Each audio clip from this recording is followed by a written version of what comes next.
Ia hanya mempunyai satu kelemahan, selama hidupnya dia melarat.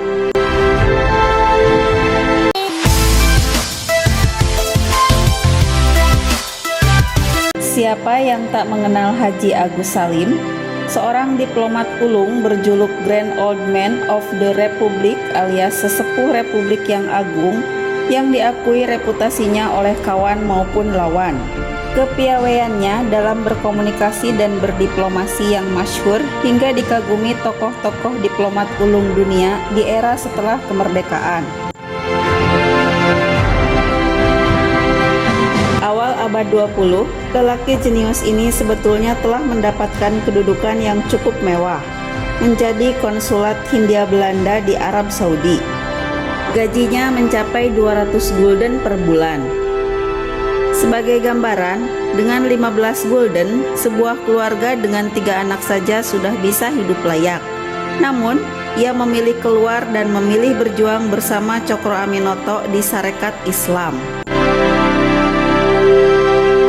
Dialah Haji Agus Salim, seorang intelektual asal Sumatera Barat, kemenakan seorang ulama besar Minang, Syekh Ahmad Khatib Al-Minangkabawi, salah satu founding father Indonesia.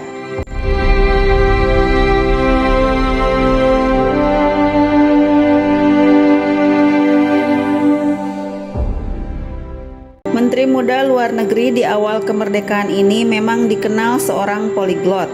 Dia menguasai kurang lebih 9 bahasa dari Arab, Inggris, Belanda, Jerman, Prancis, Latin, Jepang, Cina, hingga Turki.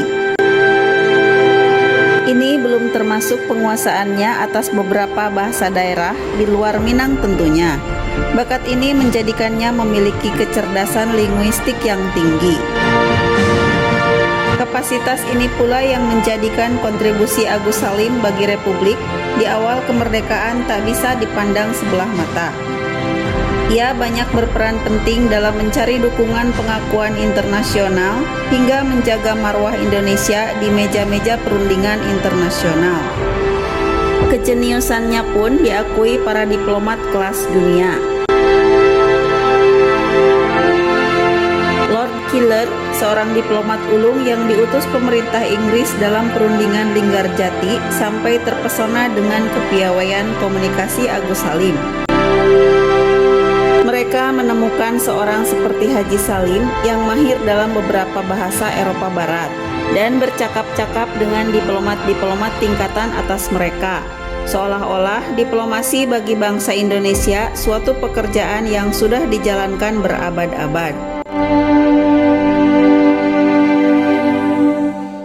Maklum, bagi Indonesia yang baru merdeka, rasanya mustahil bisa mendapatkan diplomat hebat dalam diri Haji Agus Salim. Sementara orang-orang Inggris dikenal dengan kematangannya berdiplomasi selama berabad-abad. Pujian yang sama pun dilayangkan seorang profesor yang juga pernah menjadi Perdana Menteri Belanda periode 1945 sampai 1946, William Sermerhorn, dalam buku hariannya Het Dagboek van Sermerhorn. Agus Salim seorang jenius dalam berbahasa, berbicara, dan menulis dengan sempurna, paling sedikit dalam 9 bahasa. Ia hanya mempunyai satu kelemahan, selama hidupnya dia melarat. Ya, potongan kalimat terakhir dari Sermerhorn inilah pokok permasalahannya. Sermerhorn boleh saja secara satir menyebut kemiskinan Agus Salim sebagai kelemahan. Tetapi kita selaku warga Republik akan dengan bangga menyebut kemiskinan sang diplomat hebat ini sebagai pilihan hidupnya yang tetap berkukuh dengan integritas, dengan kejujuran dan kebersahajaan yang mengagumkan. Di balik kontribusi besarnya untuk Republik, kedudukannya yang tinggi dan terhormat, Agus Salim dan keluarganya hidup dalam kondisi yang miskin. Meski pernah menjabat menteri, Agus Salim tetap tak mampu membelikan atau membangunkan rumah untuk keluarganya. Ia selalu pergi dari satu kontrakan ke kontrakan lainnya. Muhammad Rum, bahkan mengisahkan bagaimana keluarga Agus Salim ngontrak di kawasan Becek, Jakarta Pusat, serta pernah pula keluarganya hanya menempati satu ruangan di Jatinegara. Itulah jalan hidup seorang jenius yang berjasa besar terhadap Indonesia di masa-masa formatifnya. Mr. Kasman Singodimejo bahkan meminjam pepatah kuno Belanda, Leiden is lijden, memimpin itu menderita, untuk menggambarkan kepayahan hidup Agus Salim.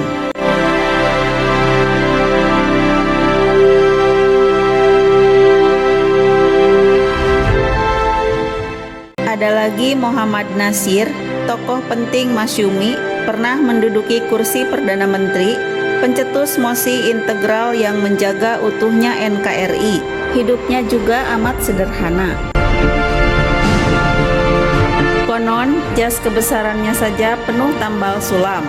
Kendaraan mewahnya untuk pergi pulang ke kantornya pun tidak lain sepeda ontel. Ia tak punya rumah dan menolak ketika dihadiahi mobil mewah.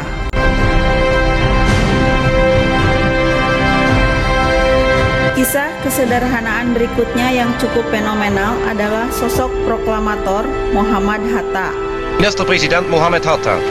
Het is mij als leider de Republiek de Verenigde Staten Indonesia. Seorang wakil presiden pertama Indonesia mendampingi Soekarno.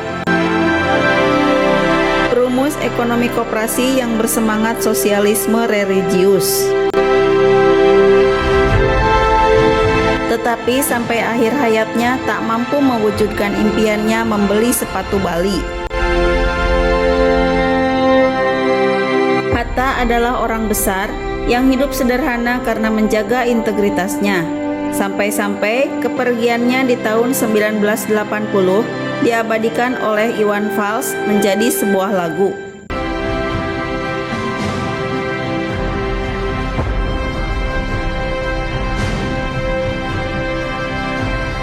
Mereka adalah sosok-sosok pahlawan pendiri Republik yang mewariskan keteladanan untuk kita generasi setelahnya.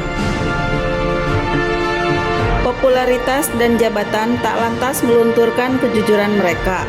Mereka adalah orang-orang yang pikiran dan tindakannya telah melampaui diri dan kepentingannya. Orang-orang yang telah selesai dengan dirinya.